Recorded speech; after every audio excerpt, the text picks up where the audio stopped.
बंदी छोड़ सतगुरु रामपाल जी परमेश्वर जी की जय हो। परमपिता परमात्मा सारी सृष्टि के रचनहार, कुल मालिक, असंख्य ब्रह्मांडों के स्वामी, जगत गुरु, तीनों लोकों में प्रवेश करके सबका भरण पोषण करने वाले राजाधीराज, आत्माधार, नाथों के नाथ, देवों के देव महादेव, सर्वेश्वर महेश्वर, मृत्युंजय, अजरो अमर, आदि अनादि सनातनी प्रभु, जगत पिता जगदीश्वर, श्री श्री 1008 की उपाधि के वास्तविक अधिकारी, अकाल मूर्त शब्द स्वरूपी राम वासुदेव, सर्वगतम ब्रह्म, परम पूज्य, प्रथम पूज्य, परम संत, परम पुरुष, परम धनी, परम दयालु, सत्य कबीर, हक्का कबीर, अल्लाहु कबीर, अल्लाहु अकबर, बाखबर, अल्लाह ताला, जगत के तारणहार, जगत के मुक्तिदाता, जगत के जगन्नाथ, हारे के सहारे, हिंदुओं के राम, मुसलमानों के अल्लाह, सिखों के वाहेगुरु, ईसाइयों के मसीह, दया के सागर दयानिधि, करुणा के सागर करुणानिधि, स्वयंभू परिभू, संकट मोचन, कष्ट हरण, मंगल करण, दुख भंजन, अविगत कबीर, निर्विकार निर्विषम परमात्मा, अलय अलेख सतगुरु, आदि अनादि सतगुरु, असली मर्यादा पुरुषोत्तम, असली राम, असली कृष्ण, असली घनश्याम, असली मुरारी, राजाओं के राजा, महाराजाओं के महाराजा, शहंशाहों के शहंशाह, सम्राटों के सम्राट, भगवानों के भगवान, अल्लाहों के अल्लाह, प्रभुओं के प्रभु, मसीहाओं के मसीह, सच्चे वाहिगुरु, बाबाओं के बाबा, पीरों के पीर, सेठों के सेठ, जगत सेठ, सावड़सा सेठ, सर्वगुण संपन्न, अनंत कोटि कलाओं के स्वामी, अनंत कोटि ब्रह्मांडों के नायक, योगियों में महायोगी, ध्यानियों में महाध्यानी, सिद्धों में परम सिद्ध, ज्ञानियों में तत्व ज्ञानी, ब्रह्म ज्ञानी, महाज्ञानी, परम ज्ञानी, सर्वश्रेष्ठ ज्ञानी, विज्ञानी, युवा कबीर, समरथ कबीर, असमवात, अमित ओजा, सच्चे रहनुमा, करीम अल्लाह, सुभान अल्लाह, दुनिया के अंतिम पैगंबर, 8 सितंबर 1951 से गांव धनाना, जिला सोनीपत, हरियाणा, भारतवर्ष की पावन भूमि पे प्रकट रियल कल की भगवान श्री नारायण साकार हरि, श्री बाबा साहेब नूर अनंत परमात्मा, संत शिरोमणि सतगुरु रामपाल जी परमेश्वर जी के चरण कमल में साध संगति से जुड़े हुए आप और हम सभी सत्सेवक भाई बहनों का अनंत कोटि दंडवत प्रणाम। सत्साई भाई और बहनों, दया परमपिता परमेश्वर जी की, सारी सृष्टि के रचयिता की, सतगुरु रामपाल जी भगवान की, जिनके शुभ आशीर्वाद से, विशेष आशीर्वाद से, उन्हीं के कर कमल से लिखित पवित्र पुस्तक जीने की राह के ऊपर वीडियो बनाने की श्रृंखला जारी है। इसी श्रृंखला में आज हमारा ये 20वें नंबर का वीडियो है।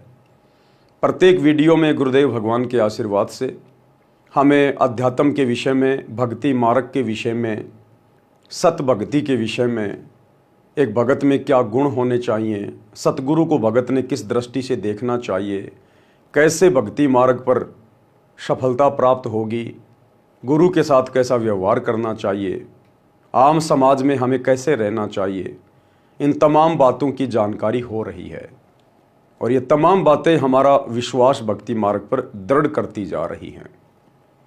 तो आज की वीडियो में हमें गुरुदेव भगवान समझा रहे हैं कि जो काल का जीव होता है, जो काल प्रेरित आत्मा होती है, जिसके संस्कार बिगड़े हुए होते हैं, वो आत्मा सतगुरु के ज्ञान को स्वीकार नहीं करती है।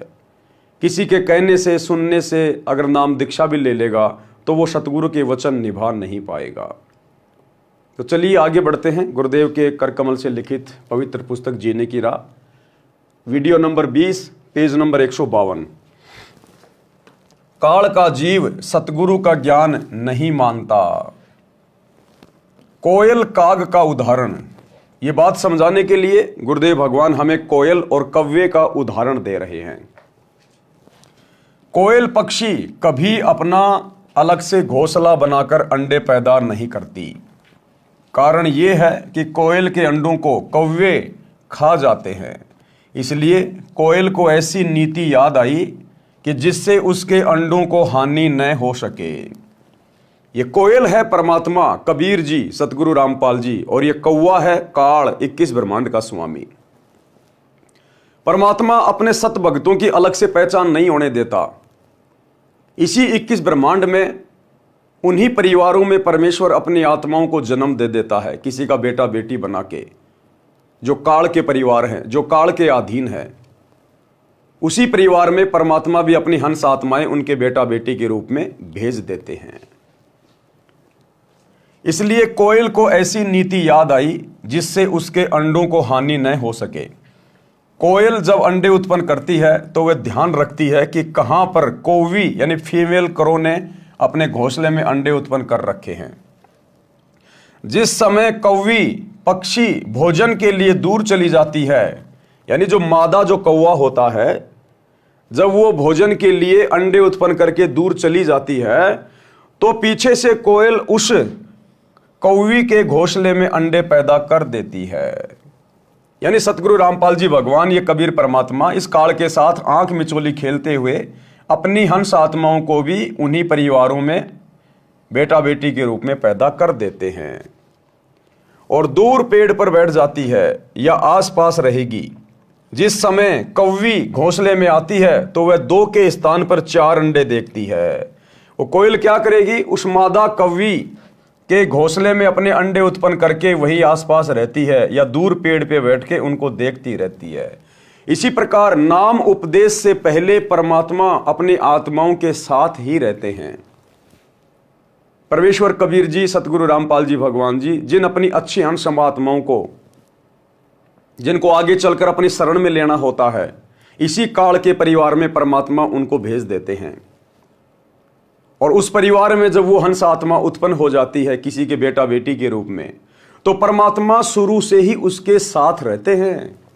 गुरुदेव भगवान बचपन से ही उस अपनी प्यारी आत्मा के साथ में रहते हैं, उसे हर प्रकार की आपदाओं से, संकट से, बीमारियों से, परेशानियों से बचाते रहते हैं।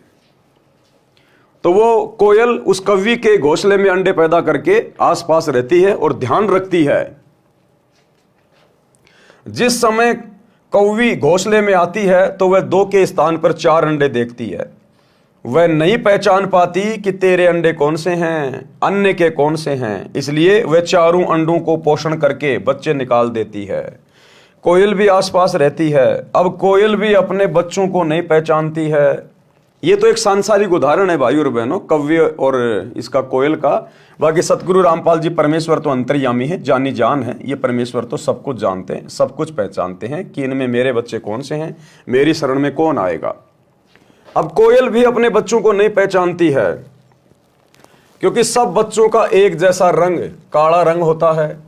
जिस समय बच्चे उड़ने लगते हैं तब कोयल निकट के अन्य पेड़ पर बैठकर कुहू कुहू की आवाज लगाती है।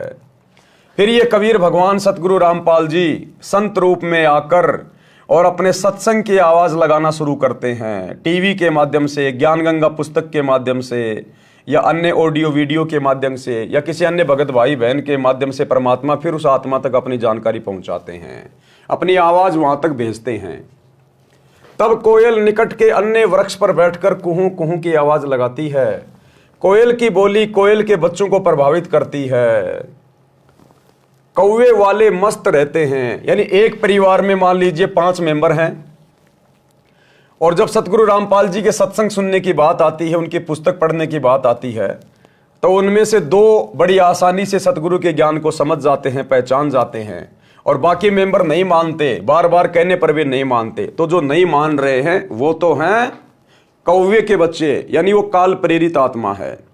और जो तुरंत सत्संग सुनकर या कोई पुस्तक पढ़कर अंदर से जागृत हो जाते हैं कि भैया सत्संग लेना बहुत जरूरी है, नहीं तो बात बिगड़ जाएगी, तुरंत वो नाम दीक्षा के लिए दौड़ पड़ते हैं। तो वो हैं कोयल के बच्चे, कबीर भगवान के बच्चे, सतगुरु रामपाल जी की आत्मा। कोयल की बोली कोयल के बच्चों को प्रभावित करती है। कौवे वाले मस्त रहते हैं।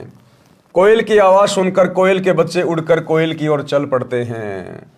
कोयल कुहू कुहू करती हुई दूर निकल जाती है। साथ ही कोयल के बच्चे भी आवाज से प्रभावित हुए कोयल के पीछे पीछे दूर चले जाते हैं। कौवी विचार करती है कि ये तो गए सो गए, जो घोंसले में हैं उनको संभालती हूं कि कहीं कोई पक्षी हानि ना कर दे। ये विचार करके कौवी लौट आती है। इस प्रकार कोयल के बच्चे अपने कुल परिवार में मिल जाते हैं। जब वो मादा कौवी देखती है कि ये बच्चे तो गए सो गए, वो पीछे जो घोंसले में मेरे और बच्चे हैं कहीं उनको कोई पक्षी हानि ना कर दे, वो फिर वापस आ जाती है, कोयल के बच्चों का पीछा छोड़ देती है।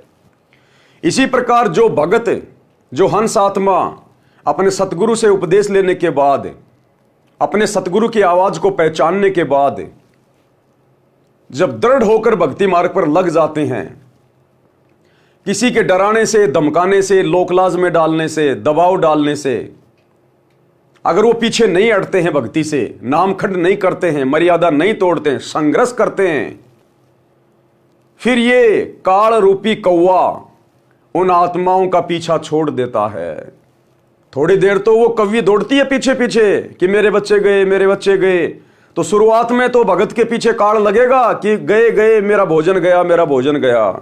लेकिन वो कोयल के बच्चे पीछे मुड़ के नहीं देखते, वो अपनी मां की आवाज के पीछे पीछे उड़ते ही रहते हैं।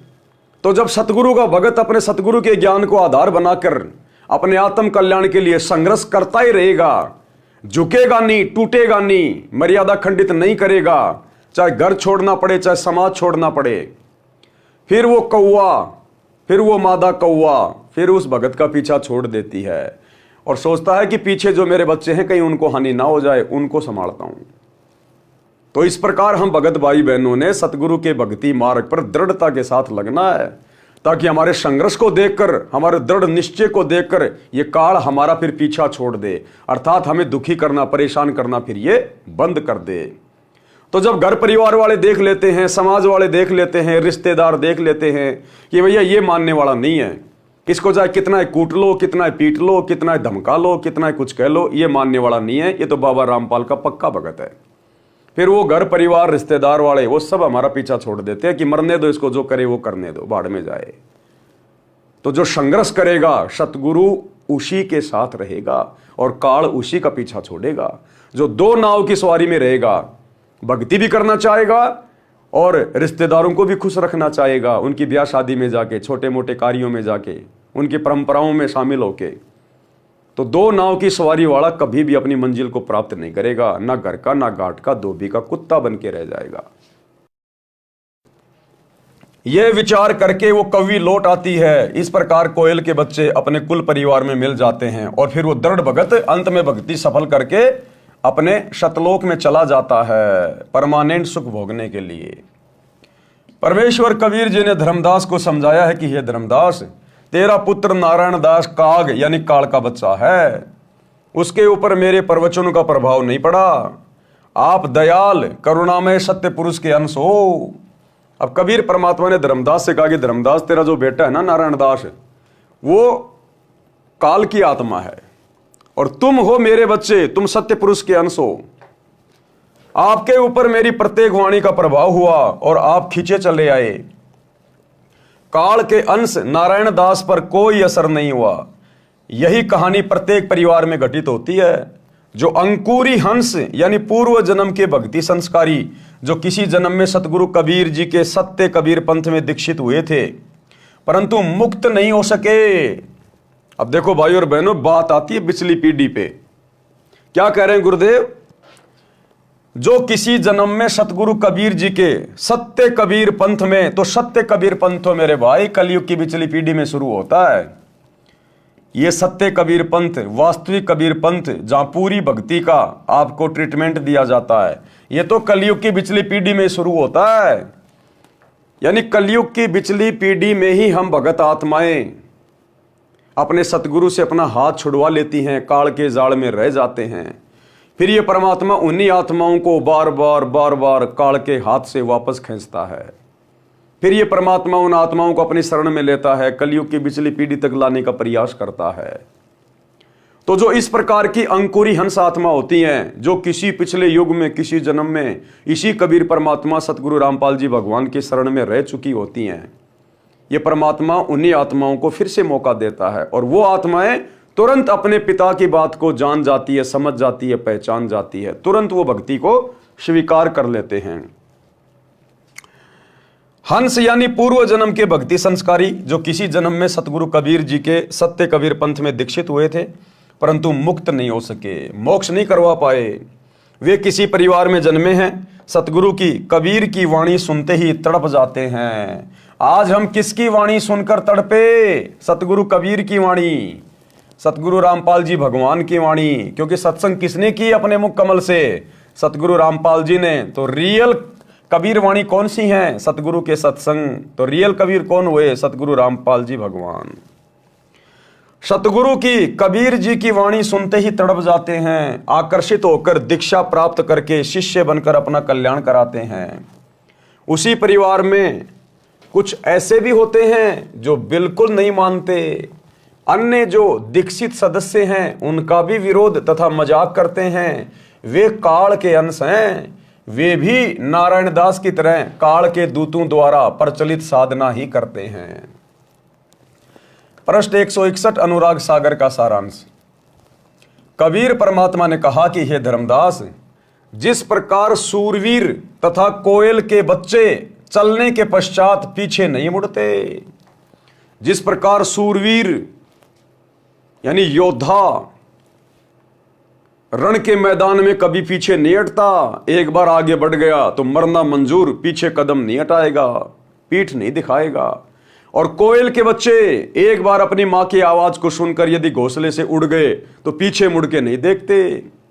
इसी प्रकार सूरवीर, कोयल के बच्चे और संत यानी भगत, ये कभी पीछे पैर नहीं हटाते, कभी पीछे पैर नहीं हटाते।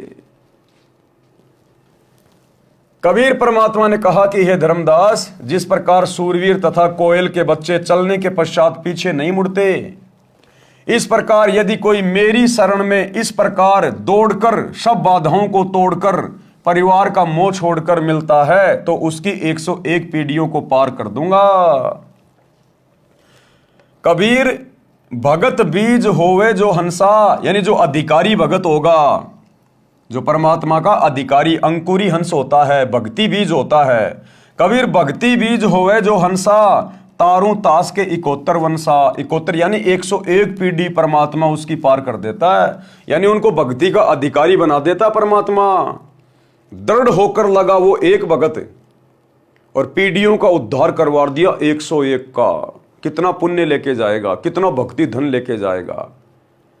तो यदि परिवार में एक भगत पे दृढ़ होकर ज्ञान को समझकर, ज्ञान को आधार बनाकर, गुरु को भगवान मानकर, समाज को ना देखकर, लोकलाज मर्यादाओं को ना देखकर अगर भक्ति पर दृढ़ होकर लग जाता, दीवार बन के खड़ा हो जाता है, तो वो अपनी 101 पीढ़ियों का उद्धार करवा देता है, 101 पीढ़ियों का।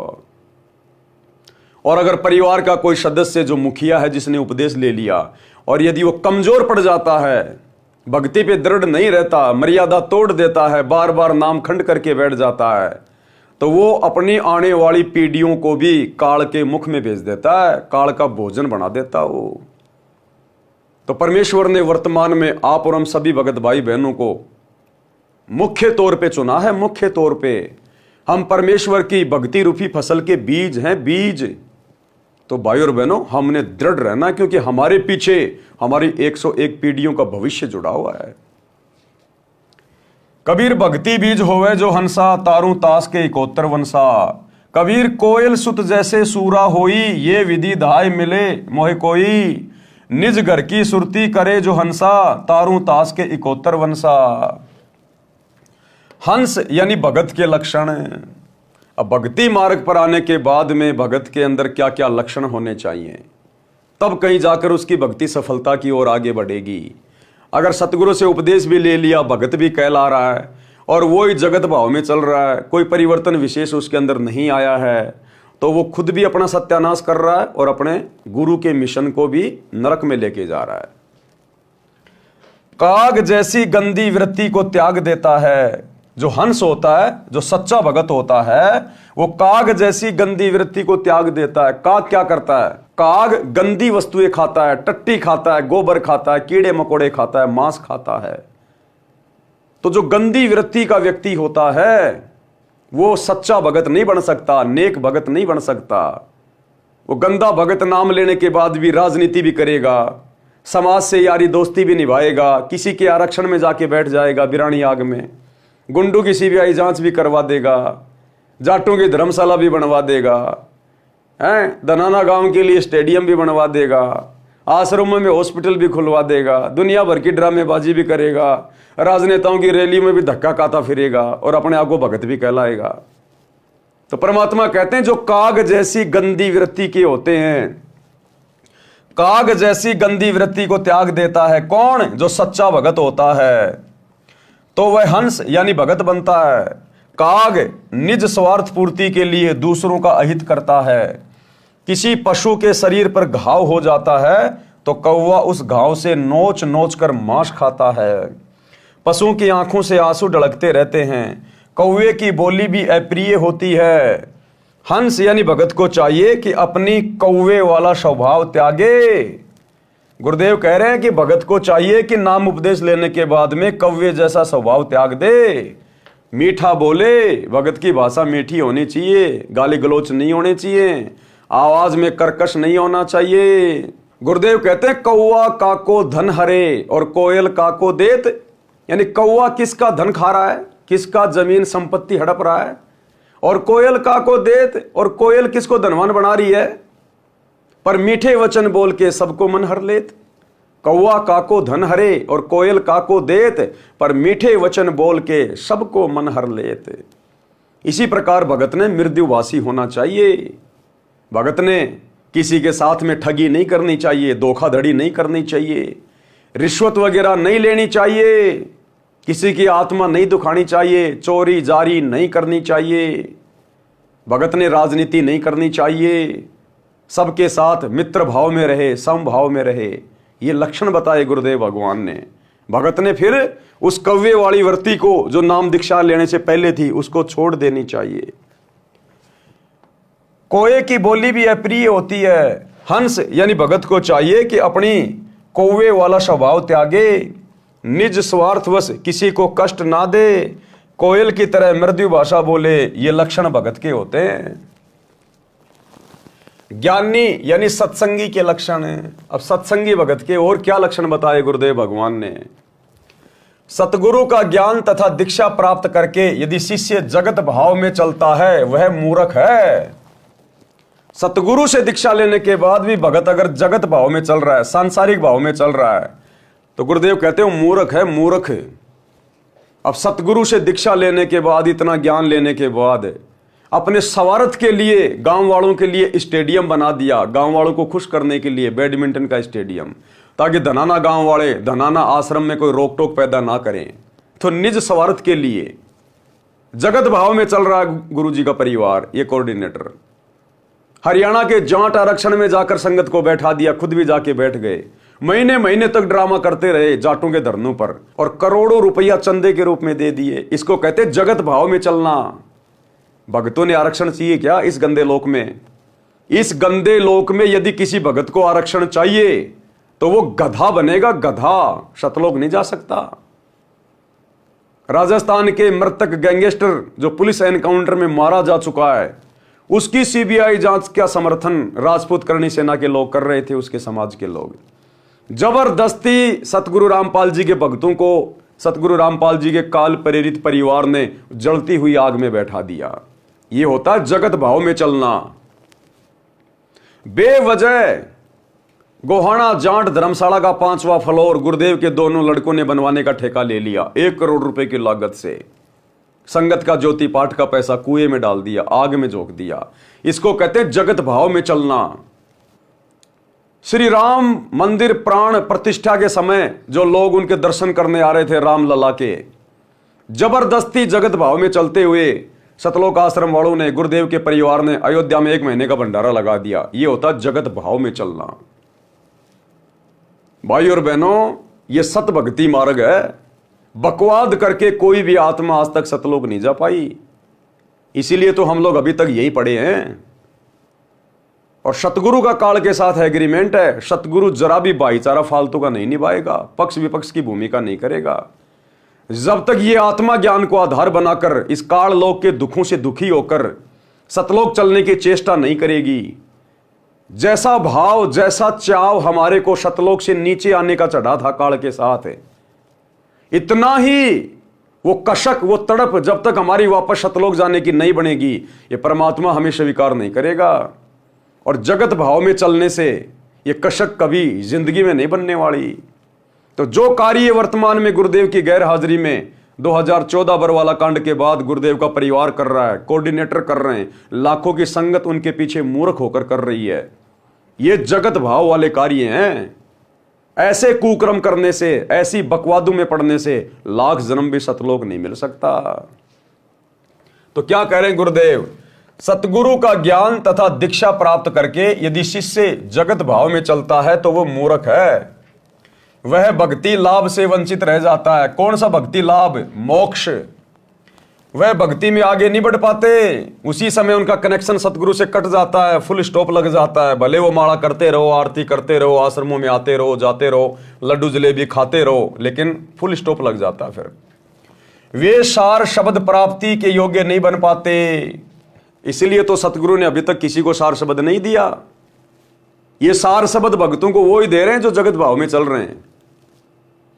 यानी वर्तमान में भगत ही भक्तों को सार शब्द दे रहे हैं, सतगुरु नहीं दे रहा किसी को। सतगुरु तो सार शब्द के योग्य बनाने के लिए 2014 बरवाला कांड के बाद से परीक्षा ले रहा है।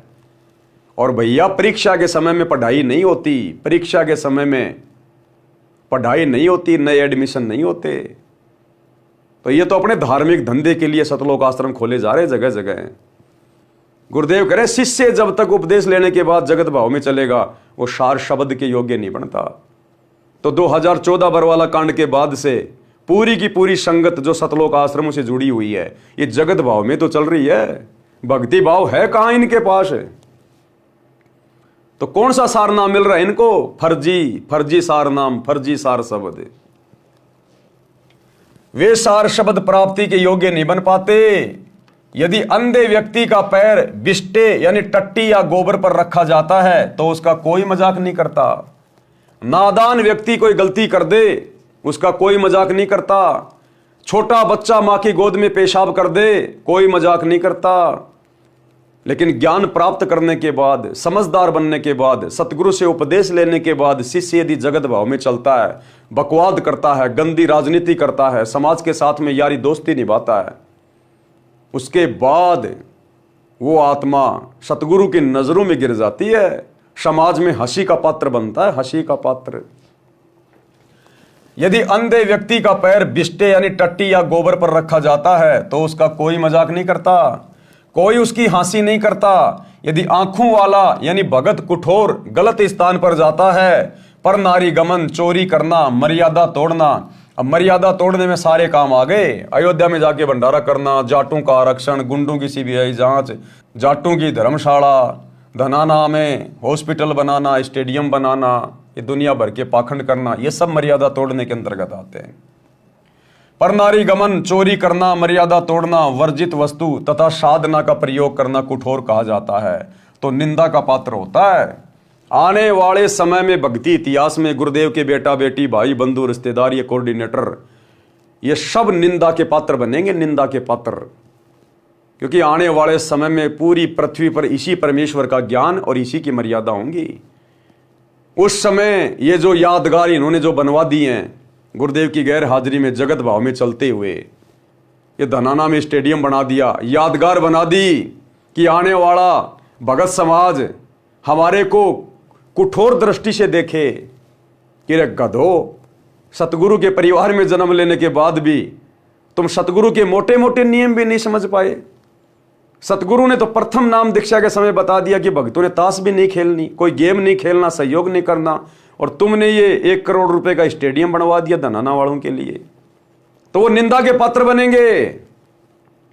ये सात संगति के माध्यम से जो वीडियो बन रहे हैं, जो इनके कुकर्मों को दिखा रहे हैं, इन वीडियो को देख देख कर, इनके जगत भाव वाले कुकर्मों को देखकर आने वाला भगत समाज इनको निंदा की दृष्टि से देखेगा, निंदा की दृष्टि से, कि तुमसे बड़ा मूर्ख तो कोई धरती पे है ही नहीं। तुम कहलाते थे गुरु जी के बेटा बेटी, भाई बंधु, रिश्तेदार, कोऑर्डिनेटर, बड़े बड़े भगत, तुम बड़े बड़े आश्रम चला रहे थे और ज्ञान तुम्हारे को 2 दिल्ली का भी नहीं। तुमने एक भी मर्यादा गुरुदेव की सुरक्षित नहीं रखी। तो आने वाले समय में यही गुरु का काल प्रेरित परिवार समाज में निंदा का पात्र बनेगा जब गुरु जी का ज्ञान पूरी पृथ्वी पर होगा। अनुराग सागर के पेज नंबर 162 तथा 163 का सारांश, भगत परमार्थी होना चाहिए। परमार्थी जैसे गाय स्वयं को जंगल में, खेतों में घास खाकर आती है, स्वयं जल पीती है और मानव को अमृत दूध पिलाती है, उसके दूध से घी बनता है। गाय सुत यानी गाय का बच्चा हल में जोता जाता है, इंसान का पोषण करता है यानी खेत में कार्य करके। गाय का गोबर भी मनुष्य के काम आता है। मृत्यु उपरांत गाय के शरीर के चमड़े से जूती बनती है जो मानव के पैरों को कांटों कंकरों से रक्षा करती है। मानव जन्म प्राप्त प्राणी परमार्थ ना करके भक्ति से वंचित रहकर पाप करने में अनमोल जीवन नष्ट कर जाता है। मांसाहारी नर राक्षस की तरह गाय को मारकर उसके मांस को खा जाता है, वह महापाप का भागी बनता है। इस संबंध की परमेश्वर कबीर जी की निमन वाणी पढ़ें। परमार्थी गऊ का दृष्टांत यानी उदाहरण है। गऊ को जानू परमार्थ खानी, गऊ चाल गुण परखूं ज्ञानी। उस गाय की तरह भगत ने अपने आप को भक्ति मार्ग पर रखना चाहिए, परमार्थी भाव में। आपन चरे तरन उद्याना, यानी खुद तो वो घास खाती है, खुद तो गाय क्या खाती है? घास। अचवे जल दे छीर निदाना, और पानी पीकर दूसरों को छीर यानी दूध देती है। तासू छीर घृत देव अगाही, फिर उस दूध से घी निकलता है। सो सुत नर के पोषक आही। गोशुत, गोशुत यानी गाय का बच्चा इंसान के पोषण के काम में आता है, अर्थात उसके फसल में उसका सहयोग करता है। खेत की बिजाई होती है, खेत की जुताई होती है गाय के बच्चों से, बैल से। बिष्टा तासों काज नर आवे, गाय का गोबर भी खेत में खाद के रूप में काम आता है। नर अग कर्मी जन्म गमावे, और इंसान मनुष्य जन्म प्राप्त करके भी उल्टे कर्म करके भक्ति ना करके अपना जन्म बर्बाद कर जाता है। टीका पूरे तब गोतन नाशा, नर राक्षस गोतन लेत गराशा। चाम तासु तन अति सुखदाई, एतिक गुण एक गोतन भाई। इतने गुण तो एक गाय में होते हैं, जबकि इंसान में कितने गुण होने चाहिए। परमार्थी संत लक्षण। गोशम संत गहे ये बाणी, तो नहीं काल करे जीवहानि। अगर गाय की तरह भगत यदि परमार्थी हो जाए, अपनी मर्यादाओं को सुरक्षित रखकर परमार्थ करना है। ये कलयुग की बिचली पीढ़ी है। परमार्थी होना बहुत अच्छी बात है, दयावान होना बहुत अच्छी बात है। दया बिना दरवेश कसाई। जिस दरवेश यानी संत में भगत में दया नहीं है, वो तो कसाई के समान है। लेकिन दया हमने केवल उतनी करनी है कि हमारी मर्यादा सुरक्षित रहे। अगर मर्यादा तोड़कर आप किसी का भला कर रहे हो, आप सबसे बड़े बुद्धू हो, सबसे बड़े मूर्ख हो आप। हमने राजा जनक की तरह आवश्यकता से ज्यादा दया भाव नहीं दिखाना। राजा जनक दयालु था, अपने आद्य पुण्य उन 12 करोड़ आत्माओं के निमित्त कर दिए धर्मराज को, जो नरक में कष्ट भोग रही थी। काल ने ठग लिया, उसको पुण्यहीन कर दिया। तो हम भक्तों ने यह गलती नहीं करनी बिल्कुल भी। जैसे बाजीद ने उस बुढ़िया को अपनी सारी कमाई दे दी उस कुतिया को रोटी खिलाने के लिए, हमने ये गलती नहीं करनी। अगर हमारी भक्ति पे आंच आएगी तो चाहे दुनिया जल के मरो, हमने देखना भी नहीं है। और बाकी हमारी मर्यादाओं में रहते हुए यदि हम किसी का भला कर सकते हैं, किसी की मदद कर सकते हैं, तो कीजिए, उसमें कोई दिक्कत नहीं। वो आपके ऊपर निर्भर करता है करना या नहीं करना है।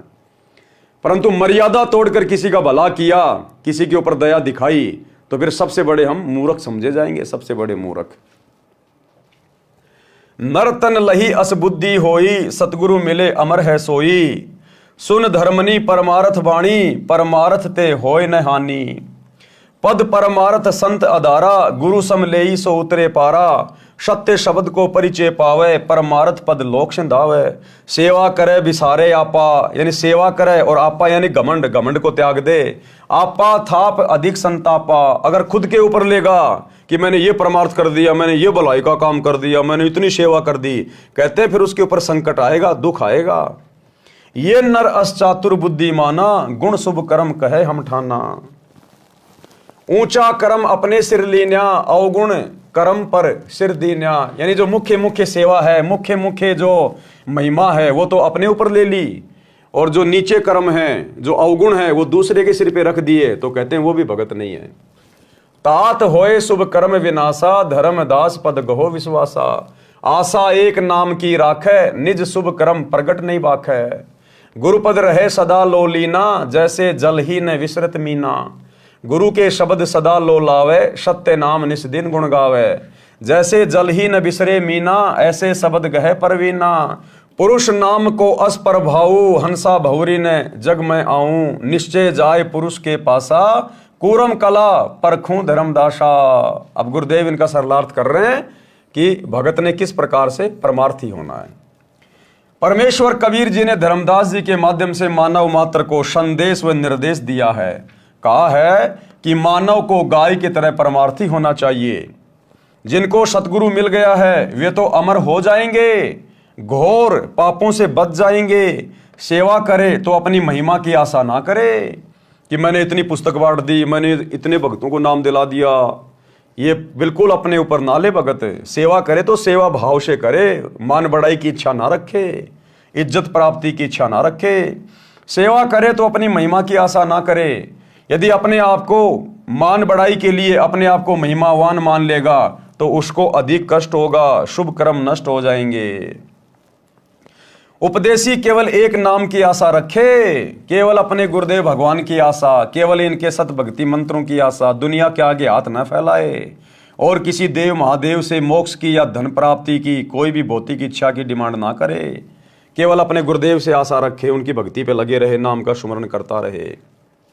उपदेशी केवल एक नाम की आशा रखे, मान बढ़ाई की चाहत हृदय से त्याग दे, अपने शुभ कर्म दान या अन्य सेवा किसी के सामने ना बताए कि मैंने इतना दान कर दिया, मैंने इतनी सेवा कर दी।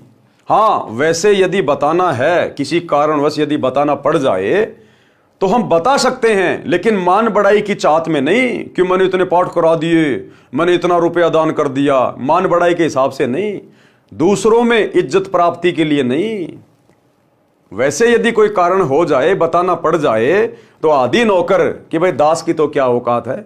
परमात्मा ने दास के ऊपर दया बख्शी, मालिक ने 2 पैसे का इंतजाम करवाया, मालिक ने दास को प्रेरणा की और परमात्मा ने अपने आत्म कल्याण के लिए परमात्मा के चरणों में समर्पित कर दिए। भाई इस हिसाब से अहंकार में आके नहीं कि मैं महीने में 2 पाठ करवाता हूं, तू करवा के दिखाना, वो मारा जाएगा। फिर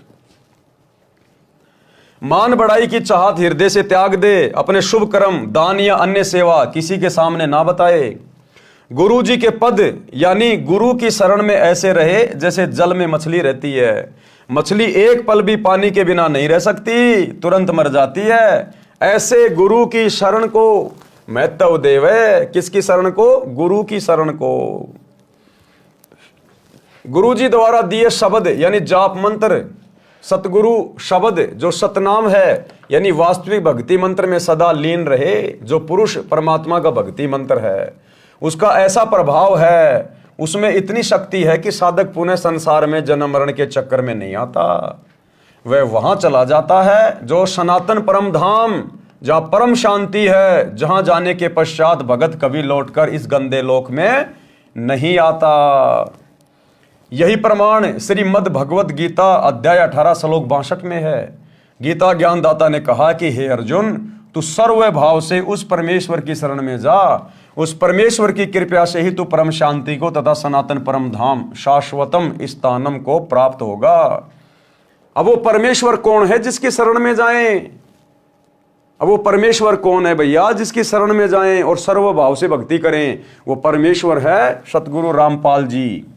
वो परमेश्वर है ये कबीर भगवान सतगुरु रामपाल जी, जो सतगुरु रूप में तत्वदर्शी संत के रूप में धरती पे प्रकट हैं। ये है वो परमेश्वर जिसकी शरण में जाने के लिए गीता अध्याय 18 श्लोक 62 में कहा गया है कि हे अर्जुन, तू सर्व भाव से उस परमेश्वर की शरण में जा, उस परमेश्वर की कृपा से ही तू परम शांति को तथा सनातन परम धाम शाश्वत स्थानम को प्राप्त होगा। अध्याय 18 श्लोक 62। गीता अध्याय 15 श्लोक 4 में गीता ज्ञानदाता ने कहा है कि तत्व ज्ञान प्राप्ति के पश्चात परमेश्वर के उस परम पद की खोज करनी चाहिए जहां जाने के पश्चात भगत लौटकर कभी संसार में नहीं आता। जिस परमेश्वर ने संसार रूपी वृक्ष की रचना की है उसी की भक्ति करो। किसकी भक्ति करो? जिसने संसार रूपी पेड़ की रचना की है उसी की भक्ति करो। तो भक्ति तो वर्तमान में भैया हम सतगुरु रामपाल जी की कर रहे हैं, तो संसार रूपी वृक्ष की रचना किसने की, यानी सृष्टि की रचना किसने की? सतगुरु रामपाल जी ने, क्योंकि उसी की भक्ति करने का निर्देश है ना। तो भक्ति वर्तमान में हम किसकी कर रहे हैं? गुरुदेव भगवान की। तो कौन हुए संसार रूपी पेड़ के रचनहार? सतगुरु रामपाल जी। जिस परमेश्वर ने संसार रूपी वृक्ष की रचना की है उसी की भक्ति करो। अध्याय 15 श्लोक 4। तो आप और हमारा सौभाग्य, हमें उस परमेश्वर की भक्ति उनकी शरण मिल चुकी है। गीता ज्ञानदाता ने अपनी नाशवान अर्थात जन्म मरण की स्थिति गीता अध्याय 2 श्लोक 12, अध्याय 4 श्लोक 5 व 9 में तथा अध्याय 10 श्लोक 2 में स्पष्ट ही कर रखी है कि अर्जुन, तेरे और मेरे बहुत जन्म हो चुके हैं, तू नहीं जानता, मैं जानता हूं। पाठक जनों, गीता से स्पष्ट हुआ कि गीता ज्ञानदाता काल ब्रह्म है, जो श्री कृष्ण जी के शरीर में प्रवेश करके बोल रहा था, नाशवान है, जन्म मरण के चक्कर में है, तो उसके उपासक की भी यही स्थिति होती है। यानी जो खुद जन्म मरण में है, गीता ज्ञान देने वाला, चाहे श्री कृष्ण मानो, चाहे विष्णु मानो, चाहे काल मानो, जब वो खुद ही जन्म मरण में है, गीता अध्याय 4 श्लोक 5 और 9 में कह रहा है, गीता अध्याय 10 श्लोक 2 में कह रहा है कि मैं तो जन्म मरण में हूं, तो बताओ फिर उनकी भक्ति करने से उनके भक्तों की जन्म और मृत्यु कैसे समाप्त हो जाएगी? श्री कृष्ण की भक्ति करने से, श्री विष्णु जी की भक्ति करने से या काल ब्रह्म की भक्ति करने से भगत की कभी भी जन्म और मृत्यु समाप्त नहीं हो सकती, क्योंकि वे खुद जन्म और मृत्यु में है। तो उनके उपासक की भी यही स्थिति होती है। इसलिए गीता अध्याय 18 श्लोक 62 तथा अध्याय 15 श्लोक 4 में वर्णित लाभ नहीं हो सकता। यानी वो सनातन परम धाम काल की भक्ति से, विष्णु की भक्ति से, श्री कृष्ण की भक्ति से प्राप्त नहीं हो सकता। वो सनातन परम धाम प्राप्त होगा सतगुरु रामपाल जी इस कबीर भगवान की सत भक्ति से, इनकी शरण में आने से। दूसरी बात यह सिद्ध होती है कि गीता ज्ञानदाता से कोई अन्य समर्थ तथा सर्व लाभदायक परमेश्वर है। तभी तो कह रहा कि तू सर्वभाव से उस परमेश्वर की शरण में जा। अरे भाई, अपने से अन्य की शरण में जाने के लिए गीता का ज्ञान देने वाला कह रहा है, इसका मतलब गीता ज्ञानदाता के पास में वो सामर्थ्य नहीं है, वो भक्ति नहीं है, वो शक्ति नहीं है। तभी तो अपने से अन्य की शरण में जाने के लिए अर्जुन को कह रहा है कि अगर तुझे सनातन परम धाम प्राप्त करना है, जन्म मरण का रोग कटवाना है, परम शांति चाहिए, तो उस परमेश्वर की शरण में जा। तो कौन है वो परमेश्वर जिसकी शरण में जाने के लिए गीता का ज्ञान देने वाला भगवान भी कह रहा है? वो है कबीर भगवान। और वो कबीर भगवान वर्तमान में धरती पर सतगुरु रामपाल जी के रूप में प्रकट है। दूसरी बात यह सिद्ध होती है कि गीता ज्ञानदाता से कोई अन्य समर्थ तथा सर्व लाभदायक परमेश्वर है, जिसकी शरण में जाने के लिए गीता ज्ञानदाता यानी काल ब्रह्म ने कहा है, वह परमेश्वर बंदी छोड़ जी हैं। कौन है वह परमेश्वर? कबीर बंदी छोड़ जी हैं, जो आज सतगुरु रामपाल जी के रूप में धरती पे प्रकट है। उन्होंने अपनी महिमा स्वयं ही कही है। आज गुरुदेव अपनी महिमा स्वयं ही बता रहे हैं, सृष्टि रचना का ज्ञान स्वयं ही दे रहे हैं। ब्रह्मा विष्णु महेश की रचना, उत्पत्ति, जन्म मरण स्वयं बता रहे हैं। सारे धर्मशास्त्रों को स्वयं ही आके बता रहे हैं, सृष्टि का ज्ञान स्वयं दे रहे हैं। क्योंकि इनके अलावा इनकी महिमा कोई दूसरा नहीं बता सकता, क्योंकि इनके बारे में कोई दूसरा यहाँ का प्राणी जानता ही नहीं है। उन्होंने अपनी महिमा स्वयं ही कही है, जो आप जी कबीर सागर में पढ़ रहे हैं।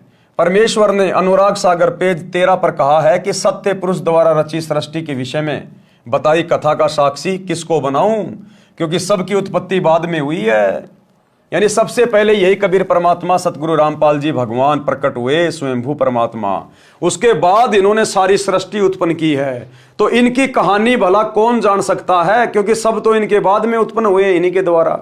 तो अपने द्वारा रची गई सृष्टि के विषय में ये कबीर परमात्मा स्वयं ही नीचे संत रूप में आके ठीक ठीक बताता है, क्योंकि सबकी उत्पत्ति बाद में हुई है। पहले अकेले सत्य पुरुष थे। यहां पर विवेक करने की बात यह है कि कबीर जी को ज्ञान कहां से हुआ?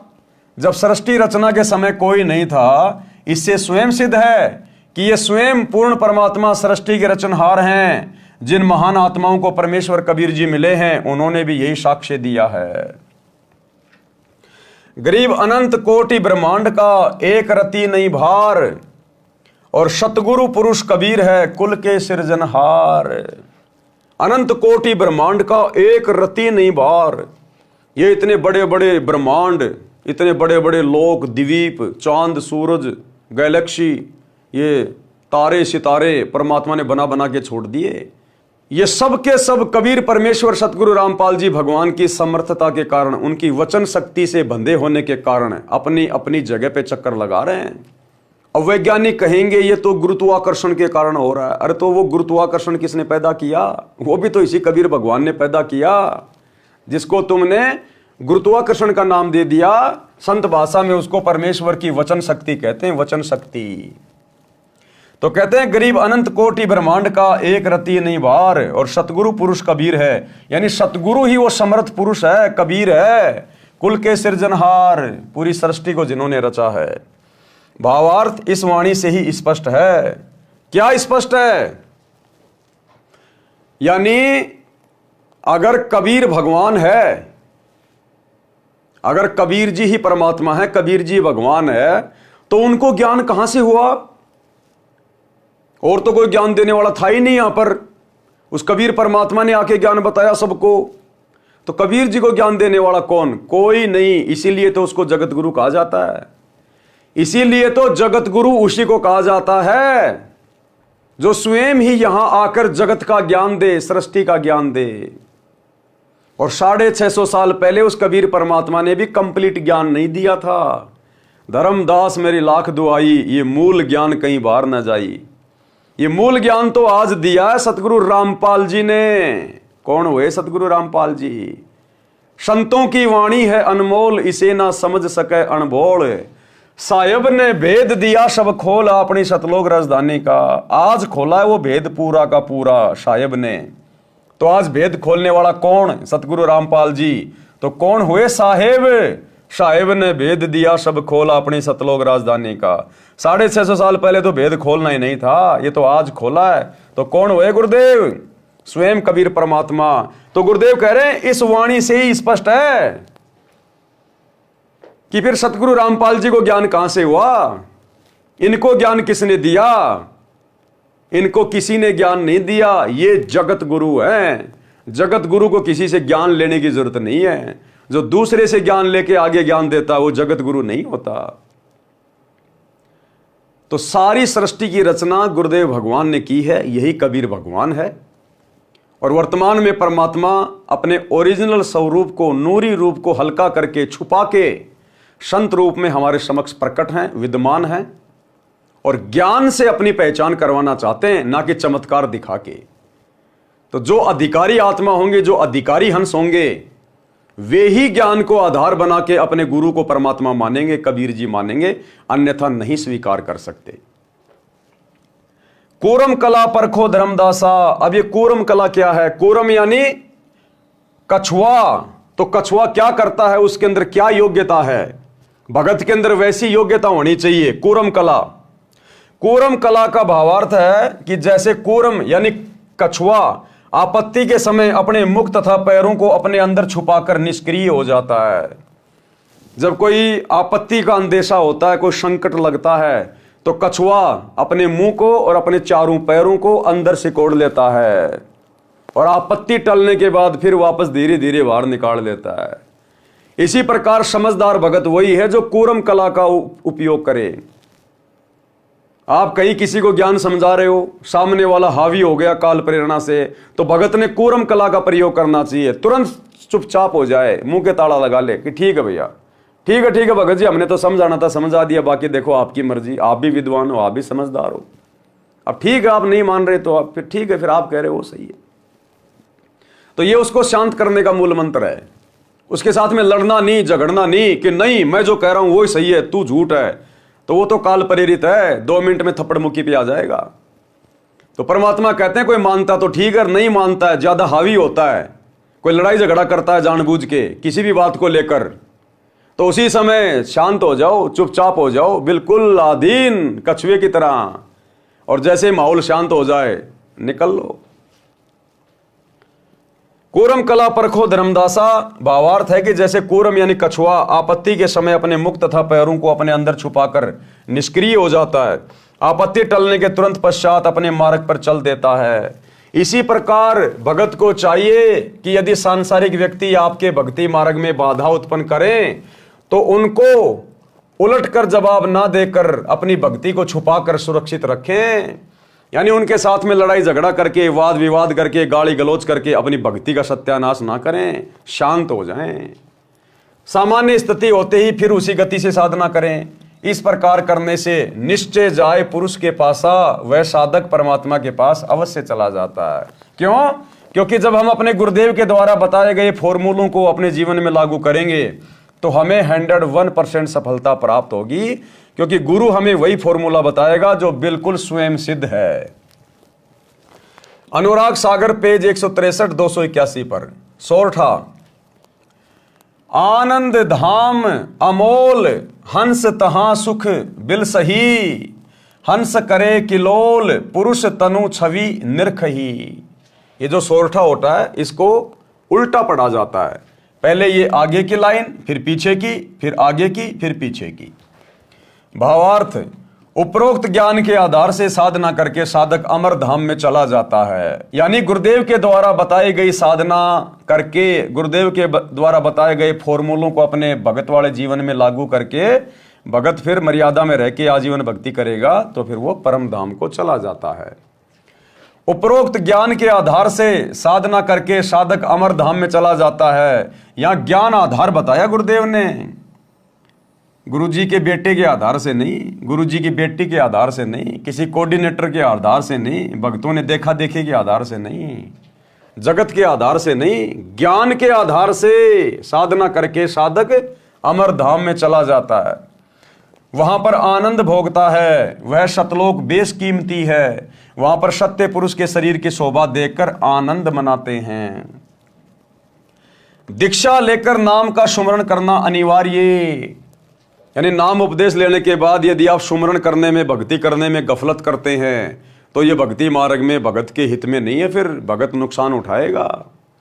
तो क्या कह रहे हैं गुरुदेव? दीक्षा लेकर नाम का सुमरण करना अनिवार्य है।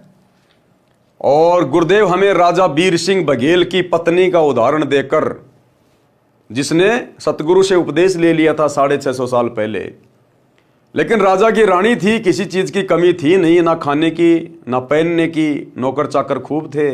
वो भक्ति को हल्के में ले रही थी कि किसने देखा है मरने के बाद यम के दूत आएंगे, नरक में जाएंगे, ये होगा। गुरु के वचनों को ज्यादा ध्यान नहीं देती थी।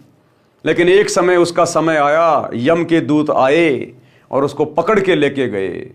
तब उसको पता चला कि गुरुजी जो सत्संग में कहते थे बिल्कुल सत्य बातें हैं।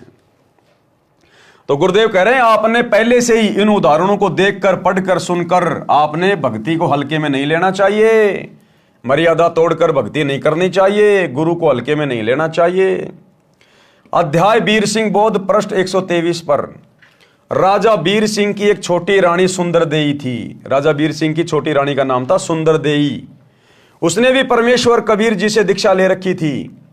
उसने सत्संग बहुत सुने थे लेकिन विश्वास कम था। नाम की कमाई यानी साधना नहीं करती थी। जब रानी का अंतिम समय आया तो यम के दूत राजभवन में प्रवेश कर गए, क्योंकि भक्ति पूरी उसकी बनी नहीं। भाई जिसकी भक्ति पूरी बनेगी, जो आजीवन मर्यादा में रहेगा, गुरु को परमात्मा मानेगा, तो यम के दूत आएंगे नहीं उसको लेने के लिए। लेकिन राजा बीर सिंह की रानी को लेने के लिए कौन आए? यम के दूत। यानी जिस भगत की भक्ति अधूरी रहेगी, जो भक्ति को हल्के में लेगा, मर्यादा तोड़ देगा, जगत भाव में चलेगा, नाम का सुमरण कम करेगा, बकवास ज्यादा करेगा, तो परमात्मा कहते फिर मैं नहीं आऊंगा लेने के लिए, फिर यम के दूत ही आएंगे, वो तुम्हारे रिश्तेदार आएंगे फिर लेने के लिए। जब रानी का अंतिम समय आया तो यम के दूत राजभवन में प्रवेश कर गए।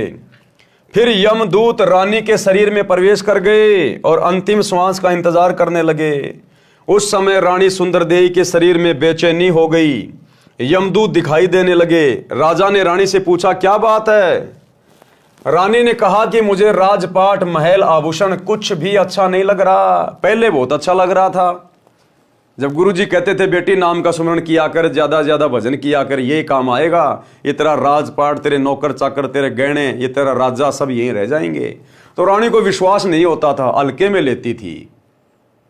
और जब वो यम के दूत शरीर में प्रवेश कर गए, अंतिम श्वास का इंतजार करने लगे कि कब इसका गला दबाएं, तो रानी को बेचैनी हो गई।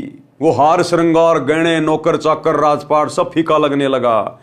तो जब राजा बीर सिंह ने पूछा कि बेचैन क्यों हो, तो क्या कहा? रानी ने कहा मुझे राजपाट, महल, आभूषण कुछ भी अच्छा नहीं लग रहा।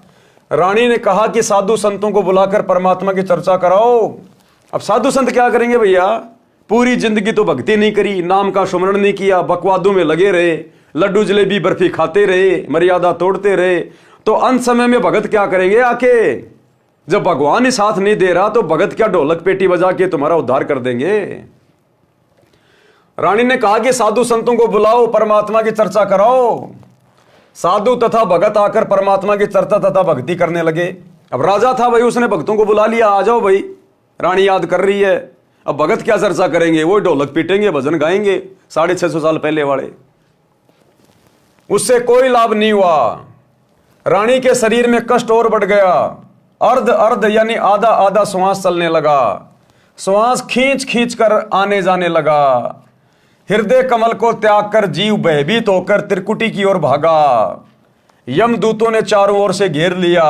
चारों यमदूतों ने जीव को घेर कर कहा कि आप चलो, हरि ने तुम्हें बुलाया है। तब रानी के जीव को सत्संग वचन याद आए। उस समय याद आए उसको गुरुजी के वचन कि गुरुजी सत्संग में सही कहा करते थे, भाई यम के दूत आएंगे लेने के लिए अगर भक्ति नहीं करी तो, और गला पकड़ के लेके जाएंगे। अब रानी को तुरंत गुरुजी के सत्संग याद आ गए।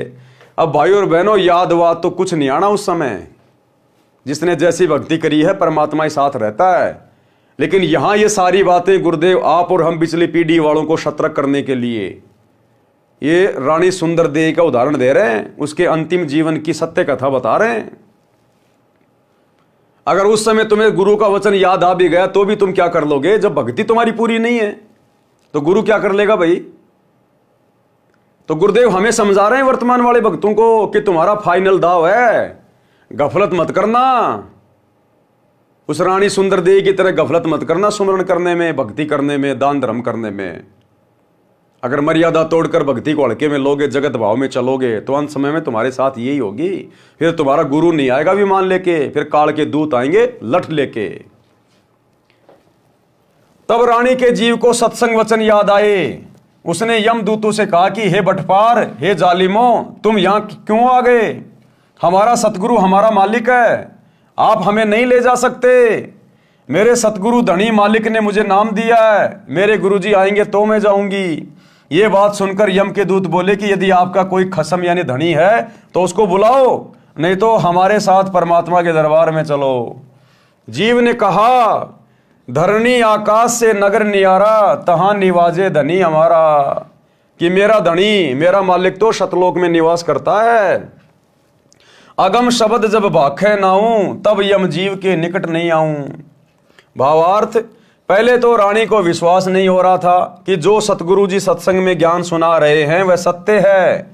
वो सोचती थी कि ये केवल कहानी है, क्योंकि सब नौकर नौकरानी आज्ञा मिलते ही दौड़ आते थे, मनमर्जी का खाना खाती थी, सुंदर वस्त्र आभूषण पहनती थी। उसने सोचा था कि ऐसे ही आनंद बना रहेगा। ये तो पिछले जन्म की बैटरी चार्ज थी, वर्तमान में चार्जर मिला तो चालू नहीं किया, यानी साधना नहीं की। जब बैटरी की चार्जिंग समाप्त हो जाती है, बैटरी डाउन हो जाती है, तो सारी सुविधाएं बंद हो जाती हैं। फिर ना पंखा चलता है, ना बल्ब जगता है, बटन दबाते रहो, कोई क्रिया नहीं होती। इसी प्रकार जीव का पूर्व जन्म की भक्ति का धन यानी चार्जिंग समाप्त हो जाती है तो सारी सुविधाएं छीन ली जाती है, जीव को नरक में डाल दिया जाता है।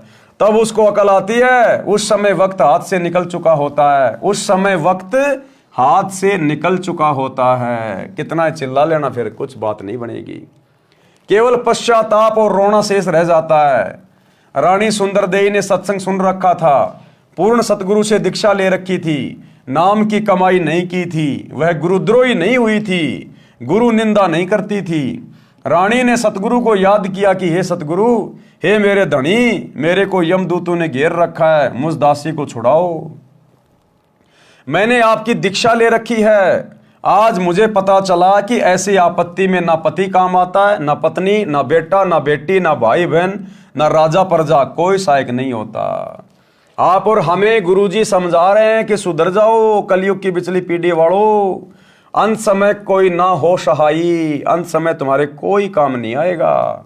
ये तुम्हारी संपत्ति जिसके लिए तुम दिन रात एक कर रहे हो, और टाइम कर रहे हो, दुनिया को ठग रहे हो, लूट रहे हो, आगे से आगे काम धंधा बढ़ा रहे हो, हैं, 4 पैसे कमाने के लिए ना जाने क्या क्या ऊट पटांग कर रहे हो।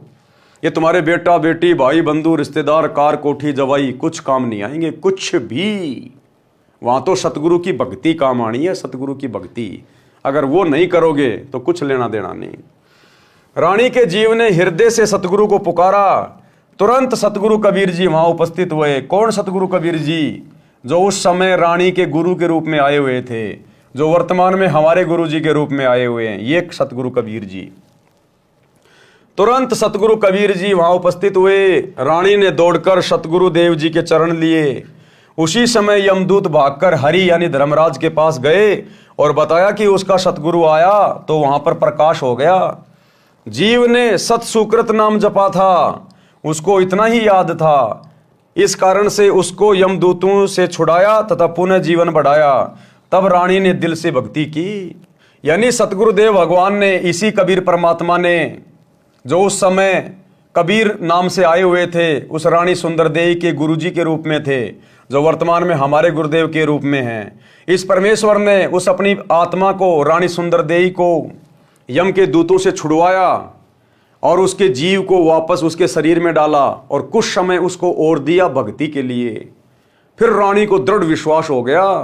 उसके बाद जितना समय उसको सतगुरुदेव जी की तरफ से मिला था, पूरा समय उसने नाम सुमरण में लगाया, क्योंकि वो हकीकत से परिचित हो गई कि भैया ये राजपाट, बेटा बेटी, नौकर चाकर, खाना पीना कुछ काम नहीं आने वाला।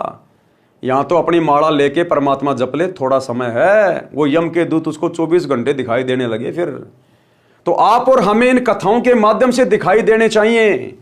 हमारा मन बकवाद से दूर हटे, हमारा मन बकवादों से दूर हटे इन कथाओं को सुनकर, क्योंकि ये सत्य कथा है। सतगुरु अपनी कथाओं में झूठ का समावेश नहीं करता।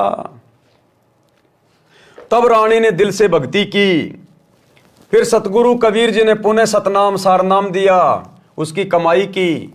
संसार असार दिखाई देने लगा, राज धन परिवार पराया दिखाई दे रहा था, जाने का समय निकट लग रहा था। इस कारण से रानी ने तन मन धन सतगुरु चरणों में समर्पित करके भक्ति की, तो सतलोक में गई।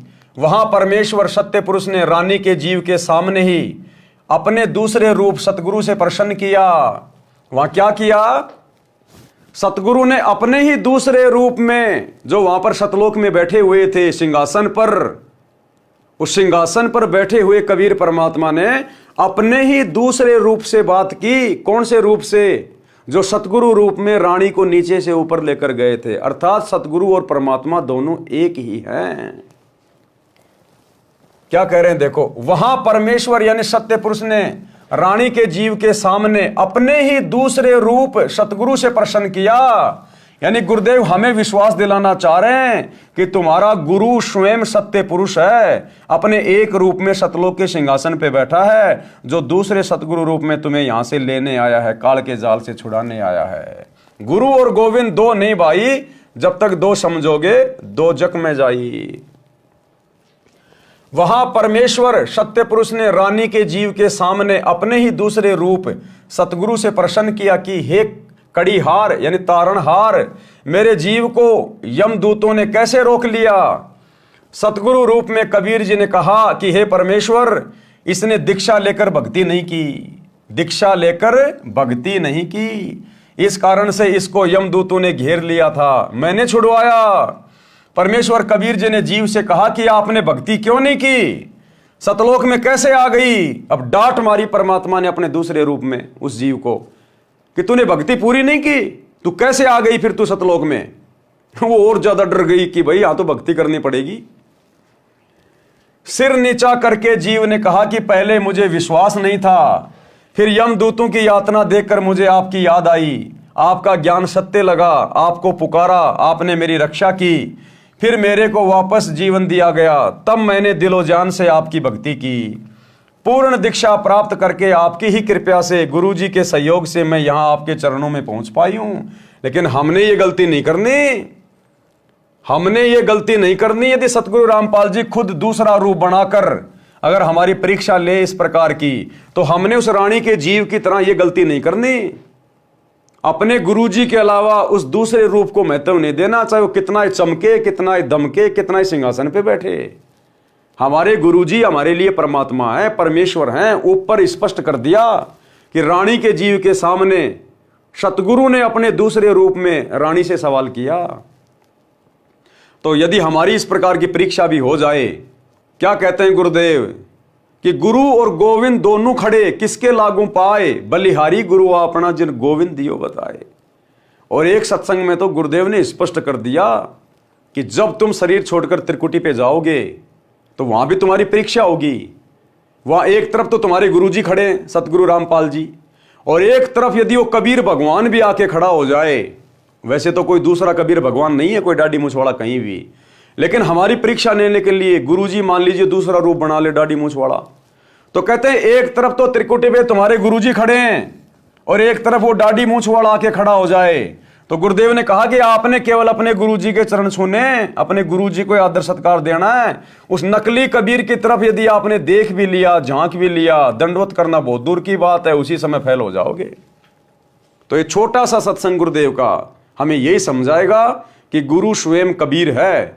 चाहे लाख कबीर आके खड़े हो जाओ हमारे गुरुजी के सामने, हमने अपने गुरुजी के अलावा उनको परमात्मा की दृष्टि से देखना भी नहीं है, दंडवत भी नहीं करना है, आदर सत्कार भी नहीं करना है। सुनिए, गुरु और गोविंद दोनों खड़े हैं, वहां मान लीजिए परमात्मा दोनों रूप बना के खड़ा हो जा, एक दास का रूप और दूसरा अपना ओरिजिनल रूप। तो कहते हैं वहां भी परीक्षा होगी, किसके लागू पाए। सबसे पहले कहते बलिहारी गुरु अपना, जिन गोविंदियों मिलाए, अपने गुरुजी के ही चरणों में गिरना। वहां पर परमात्मा की तरफ अगर झांक भी लिया उधर साथ होगी तो वो रिजेक्ट करेंगे आपको, यहां भी ऐसा ही होगा। अपने गुरुजी के ही चरणों में गिरना, वहां पर परमात्मा की तरफ अगर झांक भी लिया उधर साथ होगी तो वो रिजेक्ट करेंगे आपको, यहां भी ऐसा ही होगा। अपने गुरुजी के ही चरणों में गिरना, वहां पर परमात्मा की तरफ अगर झांक भी लिया उधर साथ होगी तो वो रिजेक्ट करेंगे आपको, यहां भी ऐसा ही होगा। तो वहां गुरुजी के ही चरणों में समर्पित होना है, तो भगवान प्रसन्न। तो भाई और बहनों, बात समझ में आ रही होगी धीरे धीरे, तब हम कहीं जाकर भक्ति में सफलता प्राप्त करेंगे। लेकिन वो रानी बेचारी, क्योंकि 650 साल पहले परमात्मा ने कंप्लीट मूल ज्ञान दिया नहीं था, उस रानी के जीव को पूरा विश्वास नहीं था कि कबीर जी खुद ही परमात्मा है, इसलिए वो कबीर जी को केवल अपना सतगुरु मान रही थी और परमात्मा उनके दूसरे रूप को समझ रही थी। तो क्या बोली कि पूर्ण दीक्षा प्राप्त करके आप ही की कृपा से, गुरुजी के सहयोग से मैं यहां आपके चरणों में पहुंच पाई हूं।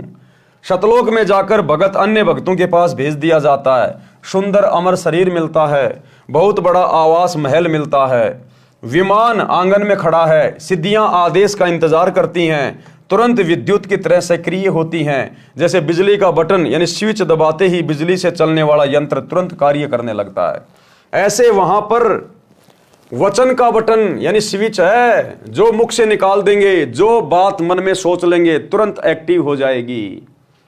जो वस्तु चाहिए बोलिए, वस्तु पदार्थ आपके पास उपस्थित होगा। जैसे भोजन खाने की इच्छा होते ही आपके भोजनालय पर गतिविधि प्रारंभ हो जाएगी, थाली गिलास रखे जाएंगे, कुछ देर में खाने की इच्छा बनी तो सिद्धि से उठकर रसोई में रखे जाएंगे, 1 मिनट पश्चात इच्छा हुई तो भी उसी समय व्यवस्था हो जाएगी। घूमने की इच्छा हुई तो विमान में गतिविधि महसूस होगी, विमान के निकट जाते ही द्वार खुल जाएगा, विमान स्टार्ट हो जाएगा। जहां जिस द्वीप में जाने की इच्छा होगी, विचार करने पर विमान उसी ओर उड़ चलेगा। इच्छा करते ही ताजे ताजे फल पेड़ों से तोड़कर लाकर आपके समक्ष रख दिए जाएंगे। शतलोक की नकल ये काललोक है। इसी तरह स्त्री पुरुष परिवार हैं। शतलोक में 2 तरह से संतानों की उत्पत्ति होती है, शबद से तथा मैथुन से। ये हमारी परीक्षा है भाई और बहनों, शबद से तथा मैथुन से। मैथुन यानी शारीरिक संभोग करने से। ये हमारी परीक्षा के लिए गुरुदेव भगवान ने इस पुस्तक में लिखा है, जानबूझ के, कि मेरे बच्चों का दिमाग सही काम कर रहा है कि नहीं कर रहा है, या खाली बस पढ़े जा रहे हैं, थोड़ा बहुत बुद्धि विवेक का इस्तेमाल करते हैं कि नहीं करते हैं। ये जगत वाले भाई बहन नहीं समझ पाएंगे अभी इसको, मैथुन क्या है, शबद सृष्टि क्या है। ये आप और हम भक्तों की परीक्षा के लिए। तो शतलोक में जहां तक गुरुदेव भगवान ने बताया है और उनके अध्यात्म का यही निष्कर्ष निकलता है कि सतलोक में मैथुन सृष्टि नहीं है। अगर सतलोक में मैथुन सृष्टि होती तो काल को यहां भेजने की क्या जरूरत थी। सतलोक के जिस हिस्से में मैथुन सृष्टि होती है वहीं परमात्मा उसके विमान को उतार देते कि ले भाई ये गंदा कर्म तू यहां कर ले, यहां पहले से मैथुन सृष्टि चल रही है। तो एक सत्संग सुनिए जिसमें गुरुदेव ने स्पष्ट कर दिया कि सतलोक में मैथुन क्रिया से बच्चे पैदा नहीं होते, वहां पर मैथुन सृष्टि नहीं है, केवल शब्द से सृष्टि होती है। सुनिए छोटा सा सत्संग। तो सतपुरुष ने अपने कहते हैं 17 शब्द उच्चारण किए, वह सतलोक की सृष्टि रची। एक तो जैसे पूरा 10 किले हों और फिर उसमें कंस्ट्रक्शन करनी न्यारी होती है, वो रचना की। एक शब्द से उन्होंने वहां के उस सतलोक के सब द्वीप रच दिए। एक द्वीप की इतना क्षेत्र है कि ये सारे ब्रह्मांड और उस एक द्वीप के कोण में रखे जा सकते हैं, इतना बड़ा विस्तार एक द्वीप का है। तो सबसे पहले बंदी छोड़ ने एक शब्द से वहां के सभी द्वीप रच दिए और फिर 16 शब्द उच्चारण किए। शब्द से सृष्टि होती है सतलोक में, ये मैथुन सृष्टि नहीं है। और फिर 16 शब्द उच्चारण किए। शब्द से सृष्टि होती है सतलोक में, ये मैथुन सृष्टि नहीं है। और फिर 16 शब्द उच्चारण किए। शब्द से सृष्टि होती है सतलोक में, ये मैथुन सृष्टि नहीं है। पहले शब्द से दीप लोक आदि रच दिए। दूसरे शब्द से फिर 16 शब्दों से 16 पुत्र वहां जिन्होंने वहां पर कंट्रोल करना है उस सारी सृष्टि के सतलोक की को, वो बनाए। तो भाइयों और बहनों, आपने सुन लिया कि सतलोक में मैथुन से सृष्टि नहीं है। और यहां गुरुदेव लिख रहे हैं कि सतलोक में शब्द से तथा मैथुन से सृष्टि होती है। इसका मतलब हमारी परीक्षा के लिए गुरुदेव भगवान ने जानबूझकर यह पॉइंट लिखा है। वह हंस पर निर्भर करता है। वचन से संतान उत्पत्ति वाला क्षेत्र सत्य पुरुष के सिंहासन के चारों ओर है। नर नारी से परिवार वाला क्षेत्र उसके बाद में है। वचन से संतान उत्पन्न करने वाले केवल नर ही उत्पन्न करते हैं।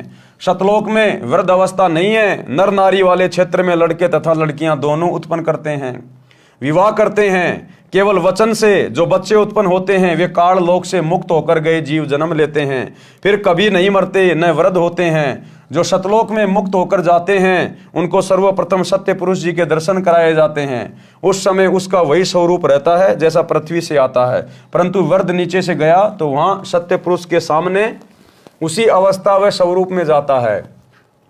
उसका प्रकाश 16 सूर्यों के प्रकाश जितना हो जाता है। उसके पश्चात उसको उस स्थान पर भेज दिया जाता है जो सबसे भिन्न है। वहां जाते ही उसका स्वरूप तो वैसा ही रहता है, लेकिन उसके शरीर का प्रकाश 16 सूर्यों जितना हो जाता है।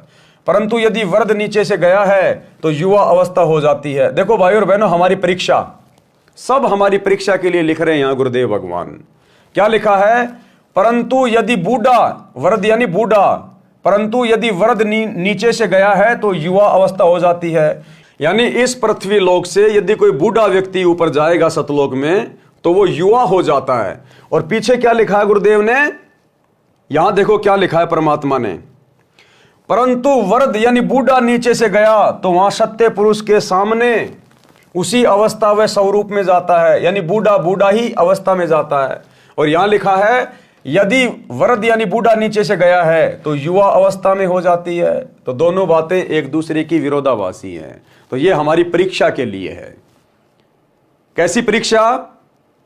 कि ये बूढ़ा शब्द आते ही हमारे दिमाग में तुरंत आ जाना चाहिए कि गुरुदेव ने तो सृष्टि रचना में बताया कि सतलोक में तो बुढ़ापा है ही नहीं, वहां तो जरा और मरण है ही नहीं, ना मृत्यु है ना बुढ़ापा है, वहां तो युवा शरीर रहते हैं। तो बुढ़ापा कैसे आ गया सतलोक में? बूढ़ा कैसे हो जाएगा व्यक्ति सतलोक में? तो ये हमारी परीक्षा के लिए कि सतलोक में तो हमें सुंदर युवा शरीर प्राप्त होगा। एक बार हमारा जन्म होगा शब्द से, उसके बाद हम धीरे धीरे बड़े होंगे, फिर हम युवा होंगे, फिर सदा युवा ही रहेंगे। तो बूढ़ा तो वहां कोई है ही नहीं। तो ये हमारी परीक्षा के लिए। परंतु यदि बूढ़ा नीचे से गया है तो युवा अवस्था हो जाती है। जवान है तो जवान ही रहता है, बालक है तो बालक ही रहता है। वहां पर कुछ को सत्य पुरुष के वचन से स्त्री पुरुष का शरीर मिलता है, कुछ बीज रूप में सत्य पुरुष द्वारा बनाए जाते हैं, जिनका फिर एक बार किसी के घर सतलोक में जन्म होगा, फिर परिवार बनेगा। उस स्थान पर वे हंस एक बार जन्म लेंगे जो काल लोक तथा अक्षर लोक से मुक्त होकर जाते हैं। एकांत स्थान पर रखे जाते हैं, वे दोनों क्षेत्रों में जन्म लेते हैं। वचन से उत्पन्न होने वाले तथा स्त्री पुरुष से जन्म लेने वालों में स्त्री पुरुष से उत्पत्ति की औसत अधिक होती है। ये औसत 10/90 होती है। ये 10% वचन से उत्पत्ति और 90% विवाह रीति से उत्पन्न होती है। सतलोक में स्त्री तथा नर के शरीर का प्रकाश 16 सूर्यों के प्रकाश के समान होता है। मिनी सतलोक मानसरोवर पहले है, वहां दोनों के शरीर का प्रकाश 4 सूर्यों के समान होता है। फिर आगे जाते हैं, जब परब्रह्म के लोक में बने अष्टकमल के पास पहुंचते हैं तो हंस तथा हंसनी यानी नर नारी के शरीर का प्रकाश 12 सूर्यों के प्रकाश के समान हो जाता है। फिर सतलोक में बनी भंवर गुफा में प्रत्येक व्यक्ति के शरीर का प्रकाश 16 सूर्यों के समान हो जाता है। प्रमाण कबीर सागर अध्याय मोहम्मद बोध पृष्ठ 20, 21 तथा 22 पर 10 मुकामी रेखता। 10 मुकामी रेखता। पृष्ठ 21 से कुछ अंश लिखता हूं। भया आनंद फंद सब छोड़िया, पहुंचा जहां सतलोक मेरा। हंसनी नारी रूप पुण्यात्माएं, हंस नर रूप पुण्यात्माएं। हंसनी हंस सब गाय बजाए के, साजी के कलश मोहे लेन आए। यानी धर्मदास जी कह रहे हैं कि जब मुझे कबीर परमात्मा मेरे सतगुरु सतलोक में लेकर गए तो वहां पर सतलोक के हंस और हंसनी गाजे बाजे के साथ मेरा स्वागत करके अपने साथ ले जाने लगे। हंसनी हंस सब गाय बजाए के, साज के कलश मोहे लेन आए। युगन युगन के बिछुड़े मिले तुम, आए के प्रेम करी अंग से अंग लगाए। पुरुष दरस जब दीन्या हंस को, तपत बहु जन्म की तब नशाए। पलट कर रूप जब एक सा कीन्या, मानो तब भानु षोडश उगाए। पहुप के दीप भोजन करे, शब्द की दे सब हंस पाई। पुष्प का सेहरा हंस और हंसनी, सच्चिदानंद सिर छत्र छाए। दीपे बहु दमनी दमक बहु बाती की, जहां घन शब्द को घमोड़ लाई। लगे जहां बरसने घनघोर के उठत, तहां शब्द धुनि अति सोहाई।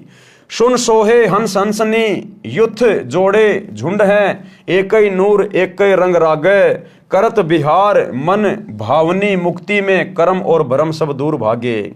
रंक और भूप कोई परख आवे नहीं, करत कोलाहल बहुत पागे।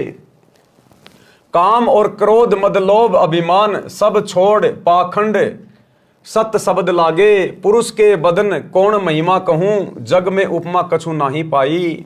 चांद और सूरज गण ज्योति लागे, नहीं एक ही नख प्रकाश भाई। परवाना जिन नाद वंश का पाइया, पहुंचिया पुरुष के लोक जाई। कहे कबीर यही बाती सो पाइयो, सत्य पुरुष की राह सो प्रकट गाई। अब भावार्थ कर रहे हैं गुरुदेव। इस अमृतवाणी में स्पष्ट है कि परमेश्वर कबीर जी सतगुरु रूप में पृथ्वी से धर्मदास जी को लेकर सतलोक को चले तो रास्ते में 9 स्थान आए, जैसे नाशूत, मलकूत, ये फारसी में शब्द हैं। इन 7 आसमानों के पार अचिंत विष्णु लोक आदि के पार जब सतलोक में पहुंचा तो धर्मदास जी कह रहे हैं कि मेरे को सत्कार के साथ यानी मेरा वेलकम करने के लिए, सत्कार के साथ लेने को सतलोक के हंस यानी नर और हंसनी यानी नारी, गाते नाचते ढोल आदि साज बाज बजाते हुए स्त्रियां सिर के ऊपर कलश रखकर लेने आए। उनके शरीर का प्रकाश 16 सूर्यों के समान था। मेरे शरीर का प्रकाश भी उनके शरीर के प्रकाश के समान 16 सूर्यों के समान हो गया। जो पृथ्वी लोक से मोक्ष प्राप्त करके हंस जाता है वह पुहुप द्वीप में ले जाया जाता है। वहां सर्व सुख हैं, वह सतलोक का हिस्सा है, परंतु सर्वप्रथम नीचे से गए मोक्ष प्राप्त जीव को पुहुप द्वीप में रखा जाता है। यहाँ का दृश्य बताया जा रहा है। यहाँ से इसका जन्म अन्य स्थानों में परिवार में होता है। इसके पश्चात उस स्थान का वर्णन है जहां नर नारी से उत्पत्ति होकर परिवार बनता है, जहां पर नर नारी के जोड़ों के समूह सुख से बैठे बातें करते हैं, बादल गरजते हैं, फवारें पड़ती हैं। ये भिन्न स्थान है जहां सतलोक निवासी पिकनिक के लिए जाते हैं। कुछ स्थान ऐसे हैं जहां ना बादल दिखाई देता है और वर्षा भी हो रही होती है। दीक्षा के पश्चात भगत को क्या क्या करना चाहिए उसकी जानकारी पवित्र कबीर सागर के अध्याय धर्मबोध में भी है। कृपया पढ़ें अध्याय धर्मबोध का सारांश। कबीर सागर में 33वां अध्याय धर्मबोध पृष्ठ 177 521 पर है। इस अध्याय में परमेश्वर कबीर जी ने धर्म करने का विशेष ज्ञान बताया है। यह भी स्पष्ट किया है कि कबीर परमेश्वर के सच्चे पंथ में दिन में 3 बार संध्या की जाती है। त्रिकाल संध्या, जो आजकल आपको YouTube पर बहुत ज्यादा देखने को मिलेगी भविष्यवाणियों में कि अगर आपको युग परिवर्तन में बचना है, सतयुग में प्रवेश करना है, आपने त्रिकाल संध्या करनी पड़ेगी। त्रिकाल संध्या ही एकमात्र बचाव है। अब दुनिया को पता नहीं ये त्रिकाल संध्या है क्या, ना दुनिया जानती ना कहीं लिखी हुई। केवल वेदों में जिक्र है कि त्रिकाल संध्या साधक को करनी होती है। अब ये त्रिकाल संध्या वास्तव में क्या है, कैसे की जाती है, कैसे ये सफल होगी, ये तो भाई सतगुरु रामपाल जी से उपदेश लेने के बाद ही पता चलेगा। क्योंकि हम भगत तो जब से उपदेश लिया है रोजाना त्रिकाल संध्या कर रहे हैं पिछले 10-11 साल से। इसलिए युग परिवर्तन में आप और हमारा कुछ नहीं बिगड़ना। अगर मर्यादा में रहेंगे, गुरु पे विश्वास रखेंगे और अपनी भक्ति को, त्रिकाल संध्या को नियमित रखेंगे, भक्ति बोध हाथ में लेके, अगर पढ़े लिखे हो तो। ये मोबाइल में चलाने से, त्रिकाल संध्या करने से कुछ नहीं होगा। परमेश्वर कबीर के सच्चे पंथ में दिन में 3 बार संध्या की जाती है। संध्या का अर्थ है 2 वक्त का मिलन। एक संध्या सुबह, उससे दिन और रात्रि का मिलन होता है। यानी सुबह के नित्य नियम का जो समय है तकरीबन 5 बजे के आसपास का, तो वो 2 समय का मिलन होता है, उसको संध्या कहते हैं। रात्रि का समय जा रहा है, सुबह का समय आ रहा है, वो 2 समय का मिलन है। फिर दोपहर की हम रमेणी करते हैं 12 से 2 के बीच में, तो उस समय 12 बजे के बाद में सुबह का दिन जा रहा है, दोपहर का दिन आ रहा है, तो वो 2 समय का मिलन हो गया। फिर रात्रि में संध्या आरती, शाम के समय जैसे सूर्य अस्त होता है तो दिन का समय जा रहा है, रात्रि का समय आ रहा है, तो वो तीसरे नंबर की संध्या हो गई, यानी 2 समय का मिलन हो गया। इसको कहते हैं त्रिकाल संध्या। एक संध्या सुबह, उससे दिन और रात्रि का मिलन होता है, रात्रि विदा होती है, दिन का शुभारंभ होता है। दूसरी संध्या दिन के 12 बजे होती है, उस समय चढ़ते दिन का दोपहर पूरा होता है, ढलते दिन की शुरुआत होती है, ये दिन की संध्या है। तीसरी संध्या शाम के समय होती है, उस समय दिन और रात्रि का मिलन होता है। वैसे आम जन शाम को संध्या कहते हैं। संध्या का अर्थ परमात्मा की स्तुति करना भी होता है। वेदों में प्रमाण है कि जो जगत का तारणहार होगा, क्या कह रहे हैं भाई और बहनों, ध्यान से सुनना। वेदों में कहते हैं कि जो जगत का तारणहार होगा, वेदों में प्रमाण है कि जो जगत का तारणहार होगा। और वर्तमान में जगत का तारणहार करने के लिए कौन आए हैं? जगत के मुक्तिदाता, जगत के तारणहार कौन है? सतगुरु रामपाल जी। जो जगत का तारणहार होगा वह 3 बार की संध्या करता तथा करवाता है। तो इस पृथ्वी पर वर्तमान में 3 समय की संध्या कौन करता है, कौन करवा रहा है? सतगुरु रामपाल जी स्वयं भी कर रहे हैं, आप और हमें दिखाने के लिए, बताने के लिए, एक भगत की भूमिका निभाते हुए, और हम सब से करवा रहे हैं। तो जगत का तारणहार कौन हुआ? ये है वो परमात्मा, जगत का तारणहार, जो हमें संध्या करवा रहा है। वेदों में प्रमाण है कि जो जगत का तारणहार होगा वह 3 बार की संध्या करता तथा करवाता है। सुबह और शाम पूर्ण परमात्मा की स्तुति आरती तथा मध्य दिन में विश्व के सर्व देवताओं की स्तुति करने को कहता है। प्रमाण ऋग्वेद मंडल नंबर 8 सूक्त 1 मंत्र 29 में तथा यजुर्वेद अध्याय 19 मंत्र 26 में है। कबीर सागर में धर्मबोध अध्याय में पृष्ठ 177 पर भी यही प्रमाण है। सांझ सकार मध्या संध्या तीनों काल, धर्म कर्म तत्पर सदा कीजिए सुरति संभाल। भावार्थ, भगत जनों को चाहिए कि तीनों काल यानी तीनों समय की संध्या करे। सांझ यानी शाम को, साकार यानी सुबह तथा मध्याह्न यानी दोपहर, दिन के मध्य में संध्या करते समय स्तुति यानी ध्यान आरती में बोली गई वाणी में रहे और धर्म के कार्य में सदा तैयार रहे, आलस ना करे। धर्म बोध पृष्ठ 178 1522 पर कबीर कोटिन कंटक घेरी जो नित्य क्रिया निज कीन। चाहे भगत पे लाखों संकट क्यों ना आ जाएं, लेकिन अपने गुरु के द्वारा बताई गई तीनों समय की आरती, नाम का सुमरण, सत्संग सुनना, अपने 500 यज्ञ कभी भी नहीं छोड़ने चाहिए। कबीर कोटिक संकट घेरे जो नित्य क्रिया निज कीन, सुमिरन भजन एकांत में मन चंचल गए लीन। यानी कुछ समय एकांत में बैठकर प्रभु के नाम का सुमरण करना चाहिए। ये खाते पीते, उठते बैठते, नहाते धोते, ये तो केवल भक्ति की शुरुआत के लिए है। जब आपको सतनाम मिल जाए उसके बाद आपने घंटा आध घंटा जैसा भी आपको समय मिले आपने अभ्यास करना है। शांति से बैठकर सुरती नृत्य मन और पवन से आपने सुमरण करना होगा, तब जाके बात बनेगी। ये खाते पीते करते रहने से बात नहीं बनेगी। क्या कह रहे हैं परमात्मा? सुमरण भजन एकांत में मन चंचल गए लीन। अपने मन को रोककर आपने एकांत में बैठकर भी सुमरण करना चाहिए। भगत के ऊपर चाहे करोड़ों कष्ट पड़े परंतु अपनी नित्य की क्रिया तीनों समय की संध्या अवश्य करनी चाहिए तथा चंचल मन को रोककर एकांत में परमात्मा की दीक्षा वाले नाम का जाप करें।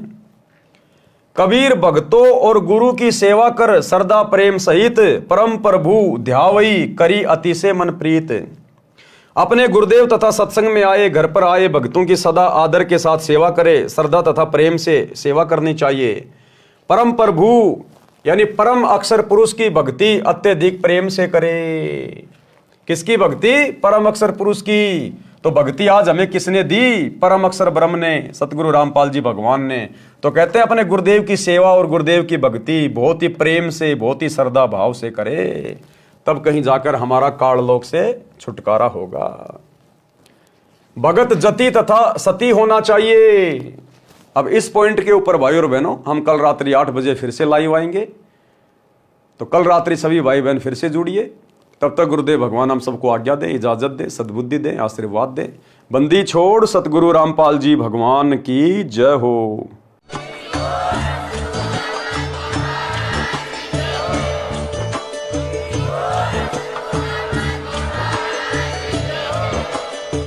भाई जो गुरु बचन पे डट गे,